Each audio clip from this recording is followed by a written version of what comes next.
Bonjour, aujourd'hui dans la story de la semaine, nous allons aborder le sujet de la dépression saisonnière. C'est un sujet que je vais traiter tout à l'heure à la radio RDL, radio qui passe dans les Hauts-de-France, la radio qui chante, RDL, la radio qui chante, avant de rencontrer Jean-Marc Rachia qui anime l'émission Entre nous de 12h à 14h. Moi, j'interviendrai ce midi, mercredi 8 décembre 2021, de 12h à 13h. Donc c'est dans une heure, exactement. Là, je vous fais une vidéo pour la story de la semaine sur la dépression saisonnière, aussi appelée trouble affectif saisonnier. On trouve aussi un acronyme dans les journaux ou dans les revues que vous allez lire. L'acronyme va être TAS, qui veut dire trouble affectif saisonnier. Pour ceux qui ne me connaissent pas, je suis Sylvie Paneville, coach en neurosciences motivationnelles. J'accompagne les personnes à sortir des creux, des ornières de leur vie pour retrouver une croissance personnelle et professionnelle et retrouver un retour à l'épanouissement, à la sérénité et des chemins de croissance personnelle et professionnelle. Alors moi, aujourd'hui, ce qui me motive et ce qui me met en animation, c'est d'échanger avec vous et de vous faire cet apport sur YouTube, Facebook ou Instagram ou LinkedIn qui va vous permettre d'avoir une information que vous allez pouvoir utiliser dans votre vie de tous les jours. Alors, si j'aborde avec vous le trouble affectif saisonnier, TAS, je vais vous donner quelques symptômes qu'on retrouve dans ce trouble. Alors, on va avoir une modification de l'appétit avec des fringales importantes et une alimentation qui va se tourner vers une alimentation sucrée et des féculents. Ça, ce sont vraiment les aliments réconfortants. On va pouvoir se retrouver aussi avec une prise de poids. On va aussi, dans le cas du trouble affectif saisonnier, s'isoler des gens et des activités. S'isoler des gens qu'on trouve d'habitude agréables, mais là, on n'a plus envie d'aller vers eux, on n'a plus assez d'énergie pour aller entretenir une conversation, échanger un thé, un café. On n'a plus envie, on a envie de se renfermer sur soi. Ensuite, on traduit aussi dans ces troubles une fatigue diurne, une fatigue la journée, on est fatigué la journée. On a aussi des difficultés à se concentrer, on ressent des tensions ou du stress, on a aussi des signes d'insomnie ou de fatigue chronique, on est fatigué constamment et on ne dort pas assez la nuit. On est assez irritable, quand on va nous faire une remarque, on va démarrer au quart de tour. On aura aussi une baisse de la libido ou du désir du contact physique avec d'autres personnes. Alors, là, avec les événements du Covid, on a moins de désir de rencontrer d'autres personnes parce que derrière ça se cache la peur d'un virus. Mais on n'a pas peur des autres personnes, on a peur du virus qui pourrait être transmis. Il est important de repérer si vous êtes dans une peur ou si vous êtes vraiment dans l'absence de désir de rencontrer quelqu'un. Si vous êtes d'un côté dans la peur de contracter la maladie, qui est différent, qui est la peur de contracter le coronavirus, ou peur de rencontrer les personnes et d'échanger avec elles. Donc, il va falloir identifier ces peurs. Ensuite, on va retrouver un trouble qui est commun, c'est la tristesse. On va se retrouver dans des situations où on se sentira coupable et on aura tendance à exagérer l'autocritique. On se critique surtout. Les cheveux, ça va pas, le poids, ça va pas, je suis toute blanche, j'ai la peau triste. Voilà, on va exagérer l'autocritique qui n'a rien de fondé du tout. Et on est abattu. Ça, ce sont des symptômes qu'on va reconnaître dans les TAS, troubles affectifs saisonniers. Alors la première chose à faire, c'est déjà d'identifier si vous souffrez de ces symptômes et de les noter. De les noter pour en avoir conscience et se dire, tiens, tout compte fait, oui, c'est vrai, je suis un peu fatiguée la journée, mais après le reste, ça va, je ne suis pas irritable, je ne suis pas triste, je ne me sens pas dans la culpabilité, je suis juste un petit peu fatiguée. Et si je me repose un peu, ça va. Ou si je fais un petit peu d'activité physique en plus, si je vais dehors et je marche un petit peu, je suis moins fatiguée ou je dors mieux la nuit. Donc là, vous avez déjà une première piste, c'est de noter les symptômes que vous reconnaissez et de se dire s'ils sont réels ou si c'est vous qui augmentez la critique. C'est-à-dire, je ne dors plus du tout la nuit. Est-ce que c'est je ne dors plus du tout la nuit? Ou est-ce que, cette semaine, il y a une fois où je me suis réveillée à 4h du matin Et après, toutes les autres nuits, elles ont été bonnes. Mais comme votre esprit va se focaliser sur le négatif, il va garder qu'en mémoire qu'il y a une nuit où vous êtes réveillé à 4 heures du matin, alors que ce n'est pas la généralité, c'est une exception. Ensuite, on va préparer une résilience. Pour pouvoir préparer cette résilience, ça se prépare en amont de l'hiver, bien sûr, ça se prépare toute l'année. Et on peut préparer des choses qui nous font vibrer, kiffer, comme je dis, pendant la période d'hiver. Alors, ça veut dire qu'on va adapter ces activités, nos centres d'intérêt, à la saison. Pourquoi je dis ça? Avant, dans le temps, c'était encore plus fréquent. Les dames ou les hommes aussi aidaient à filer la laine et ils aidaient à faire des productions de couture l'hiver. Ils ne faisaient pas ça l'été. L'été, dans les champs, ils étaient dehors, ils ne faisaient pas. Mais l'hiver, ils avaient des activités dédiées à l'hiver. Et c'était un plaisir pour eux de se retrouver au coin du feu à effectuer ces tâches précises dédiées à l'hiver. Alors pour vous, quels sont les centres d'intérêt qui peuvent s'effectuer l'hiver? Est-ce que c'est la lecture? Est-ce que c'est justement de la couture? Est-ce que c'est du tricot? Est-ce que c'est du scrapbooking ou un autre art des mains, créativité, une autre créativité? Est-ce que il est important, donc il sera important de vous aussi, de vous asseoir, de prendre 25 minutes avec vous. Je dis souvent 25 minutes, c'est un pomodoro. Non, de prendre 25 minutes de rendez-vous avec vous-même et vous dire, mais moi, quels sont mes centres d'intérêt toute l'année? Alors, parfois, les centres d'intérêt, c'est le bricolage. Parfois, le centre d'intérêt, c'est les papiers peints. Parfois, les centres d'intérêt, c'est le jardinage. Si pour la personne, c'est le bricolage, le jardinage, etc. Donc là, on est en hiver, qu'est-ce que je peux faire? Tiens, une fois dans la semaine, je vais m'organiser une sortie pour aller voir les rayons bricolage des enseignes qui me font plaisir et je vais aller regarder, rêver ou projeter mes prochains travaux de bricolage que je vais prévoir pour mes 3 prochains mois ou mes 6 prochains mois ou l'année prochaine ou un peu plus tard. Il est important de poser des projets à court terme, mais aussi des projets à plus long terme. Ce n'est pas obligé d'être des projets qui coûtent beaucoup d'argent. L'argent n'a rien à voir avec un état d'esprit positif, je le répète.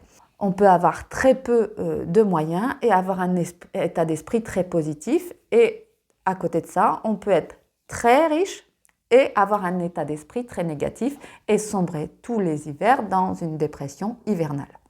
Une deuxième chose qui est très importante, c'est la quantité de soleil et le nombre de lux. On parle du lux, L-U-X, c'est donc pas luxe, L-U-X-E, mais c'est un luxe, le luxe. C'est un grand luxe. Le luxe, c'est l'unité de mesure de la lumière.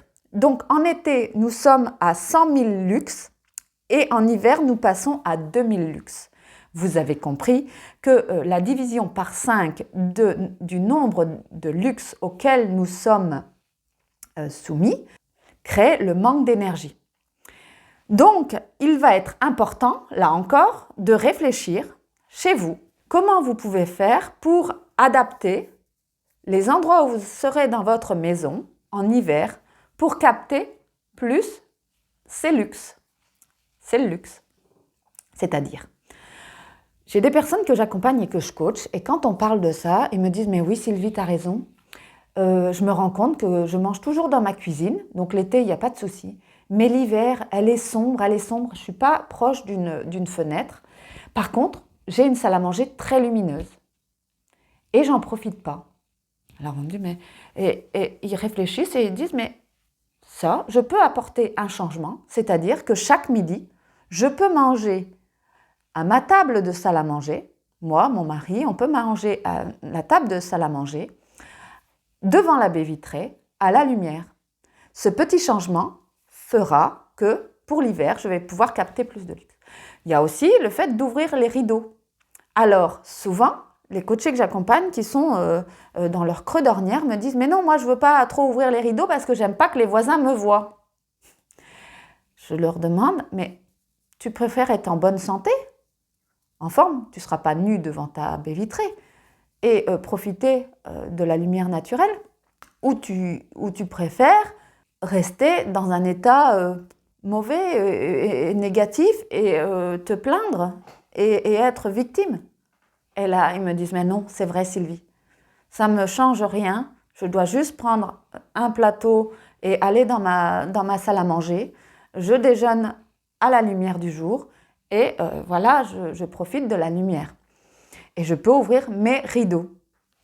Ensuite, ils peuvent aussi déplacer l'ordinateur pour que l'hiver, l'ordinateur soit face à la lumière du jour et quand ils sont à l'ordinateur, puissent travailler avec la lumière du jour. Ils apportent aussi parfois une solution de la luminothérapie. On vend de très belles lampes qui permettent de s'éclairer en faisant vos temps de lecture, d'écriture ou en étudiant ou en travaillant sur votre PC et qui va vous permettre d'apporter un nombre de lux.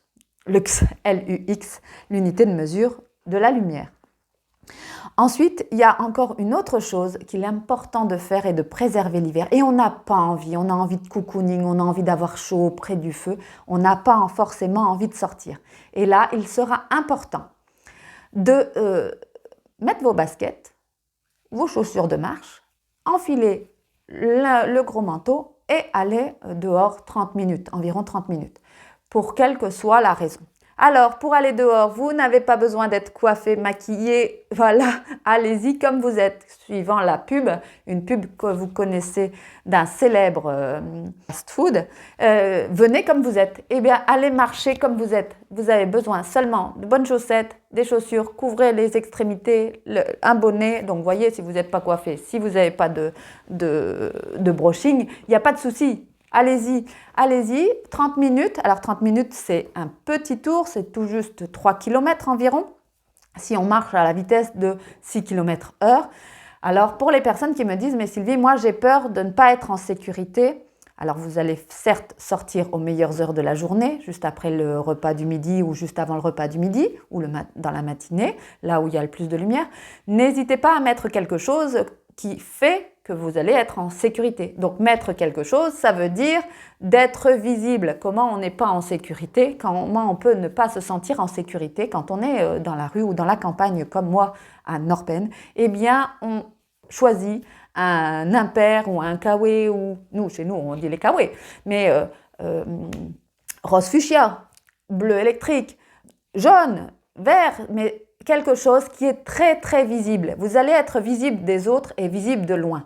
Donc, il n'y a pas de danger. On ne va pas vous prendre pour un gros gibier. Si vous vous baladez avec un impair, si vous regardez mes stories ou mes publications, je suis régulièrement avec un impair rose fuchsia. Voilà, ça me laisse en sécurité. J'ai un sentiment de sécurité parce que je suis visible et par les automobilistes. S'il devait y avoir un chasseur, voilà, je suis visible. Après, vous avez aussi la solution d'aller marcher en ville avec les trottoirs et tout ce qui est sécure. Vous pouvez aller marcher seul ou pas seul, demander à une amie de vous accompagner, mais ça ne doit pas être la raison pour abandonner votre demi-heure de marche que de vous dire « mon ami ne peut pas venir ». Parce que là, ça serait une facilité et ça serait jouer les victimes, c'est-à-dire je ne peux pas y aller parce que je suis toute seule. Non. On se prend en main, on est responsable de sa santé et si on veut rester avec un état d'esprit très positif, même en plein cœur de l'hiver, on se prend en main, on prend son kawaii, on prend son impair fuchsia, on prend son bonnet, on prend ses chaussures de marche, on prend ses bâtons de marche et on y va. Et on a confiance en soi et on se dit 30 minutes, c'est toujours mieux qu'un traitement à long cours avec des antidépresseurs ou des anxiolytiques. Ne l'oublions pas. On est là pour préserver notre santé, on nous a dotés d'une santé, on est là, nous, chacun d'entre nous, responsables de notre santé. Aller marcher 30 minutes, c'est peu, même s'il y a une petite pluie, on se couvre bien, on marche. Alors on n'a pas envie, on doit se forcer. Mais réfléchissez toujours en termes de santé. Qu'est-ce que ça va m'apporter? M'apporter la santé, donc j'y vais. Ou alors, je me décide d'aller vers des antidépresseurs, des anxiolytiques, c'est aussi une solution. Mais si ce n'est pas votre solution et ce qui vous met en énergie, préférez la solution simple, facile à mettre en œuvre, c'est d'ouvrir la porte, mettre vos chaussures et aller marcher. Pour cette dépression saisonnière, je voudrais dire quand même qu'on n'est pas les seuls touchés. Dans les Hauts-de-France, on va se dire on est les seuls, on n'a pas beaucoup de lumière, on est tout en haut. Non. En Alaska, on a 10% des personnes touchées qui sont liées à un mois pour eux sans lumière. Au Canada, il y a 3% de la population touchée. Donc, vous voyez, on n'est pas partout dans le monde, c'est identique à nous. Ce n'est pas lié simplement à notre environnement français où on se dit le français est toujours aigri. Non, et le français n'est pas toujours aigri, bien sûr. C'est une fausse croyance. Alors, il y a après une autre catégorie qui est d'adapter son système de pensée. Alors, je le dis, je le répète, nous avons 3 limites. Notre limite biologique, notre limite physique et notre limite qui nous est donnée par nos pensées. Quand on travaille sur ces pensées, et notamment on va viser à remplacer nos pensées négatives par les pensées positives ou des pensées constructives, on va améliorer notre état d'esprit. Alors, souvent on me dit, mais Sylvie, ça, je le lis partout dans les médias, j'en entends parler, je lis des livres, etc. Et comment on change les pensées négatives en pensées constructives? Les pensées négatives, on ne peut pas les arrêter. Elles viennent, elles sont là, elles vont, elles viennent. Mais tout dépend de combien de temps on garde cette pensée négative et combien de temps on lui donne de l'importance. Et qu'est-ce qu'on en fait? Quand vous avez des pensées négatives, n'hésitez pas à les noter. Vous les notez et celles-ci, vous allez les observer, donc vous en aurez bien conscience et vous allez dire je ne peux jamais rien faire l'hiver. À partir du mois de novembre, de toute façon, je suis clouée chez moi dans mon canapé, j'ai plus du tout d'envie.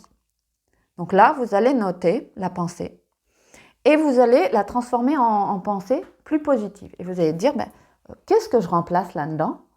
Donc, à partir du mois de novembre, je décide ou je choisis d'aller une journée ou une après-midi par semaine voir une amie où elle viendra chez moi et on ira faire une petite marche, on échangera ensemble, on ira boire le thé ensemble. Ça ne me coûte rien du tout, un thé ou un café. Une bonne marche, on a rechargé en luxe, on a vu une amie ou un ami et on a rechargé les batteries et l'énergie. Donc voilà, remplacer les pensées négatives, les observer, en faire des pensées constructives, c'est tout un exercice et c'est tout un art auquel il est assez simple d'y travailler. Il est assez simple d'y travailler. Le tout, c'est d'avoir envie et de se poser avec une feuille de papier et d'écrire et de noter et de trouver derrière cette pensée négative comment je peux regarder cette pensée pour en faire une pensée constructive. Pour faire une pensée constructive, on va utiliser des mots qui sont de l'ordre de « je décide » ou « je choisis ». Et je choisis de faire quoi dans ma vie, je choisis de faire quoi dans ma semaine. C'est très important. Il existe aussi des outils de facteurs de croissance personnelle. Et ça, ce sont vraiment des bonnes habitudes de sommeil. On va manger sainement. On va avoir une vie sociale active. On va aller vers les autres. On va avoir de l'exercice régulier. Et tout au long de l'année, on va faire des choses saines pour soi et des habitudes qu'on va mettre en place pour soi. C'est-à-dire qu'on va boire beaucoup d'eau plutôt que boire beaucoup de café. L'hiver, on a envie de boire. Comme on est fatigué, on a envie de se jeter sur une boisson chaude et sur du café qui est réconfortant. À la limite, une infusion ou quelque chose qui ne va pas faire l'effet inverse. Parce que si vous buvez beaucoup de café, vous allez dégrader votre quantité de neurotransmetteurs. Je vous en parle souvent aussi des neurotransmetteurs. Nous avons 4 neurotransmetteurs très importants pour notre cerveau. Dans notre corps, on en a environ 70 qui sont très importants, mais 4 très importants pour le cerveau. L'acétylcholine, la dopamine, le GABA, acide gamma-aminobutyrique, et la sérotonine. Il est important, voyez, en hiver, de stimuler la sérotonine. Donc, on va aller dehors, on va recharger en oméga 3. Et voilà. Il est important aussi dans les facteurs annuels, c'est de prévoir dans votre agenda d'émissions dédiées à l'hiver, mais qui vous font plaisir. Attention, gardez pas pour l'hiver toutes les choses qui vous plaisent pas du tout. Vous détestez coudre et vous gardez tout le monde couture pour l'hiver.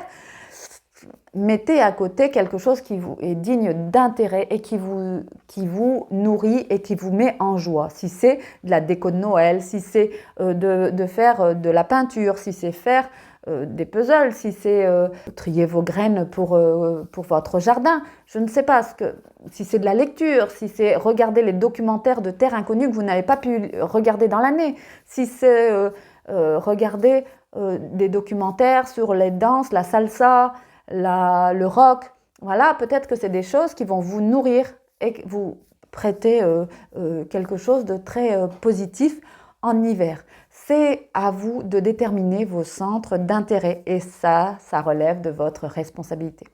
Il y a aussi l'importance de la musique et de mettre de la musique chez vous et on n'oublie pas ce canot de la musique pour entretenir un état d'esprit très positif avec des musiques qui vont vous mettre en joie. C'est encore aussi une fois, c'est encore une fois, comme en Belgique une fois.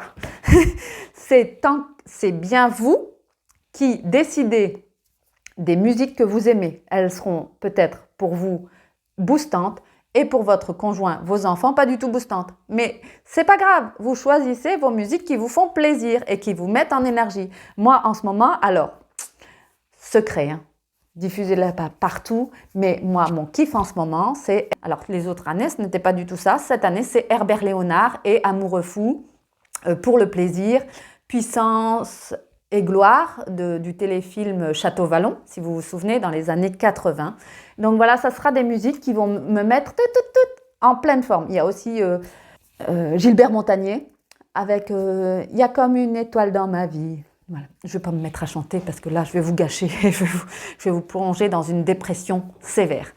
Je vous souhaite à tous une très belle journée. J'espère que cet apport vous aura fait avancer dans votre recherche de solutions pour sortir de vos ornières de vie. Si la vidéo vous a plu, n'hésitez pas à appuyer sur le petit pouce qui doit être en bas ou mettre un cœur. N'hésitez pas à la partager. C'est un plaisir pour moi de pouvoir vous apporter ces informations et ces vidéos pour tout faire pour que vous passiez de très belles journées, de très belles semaines et une très belle année. Je vous souhaite aujourd'hui une bonne journée. À bientôt. On se retrouve sur une prochaine vidéo. Bye bye!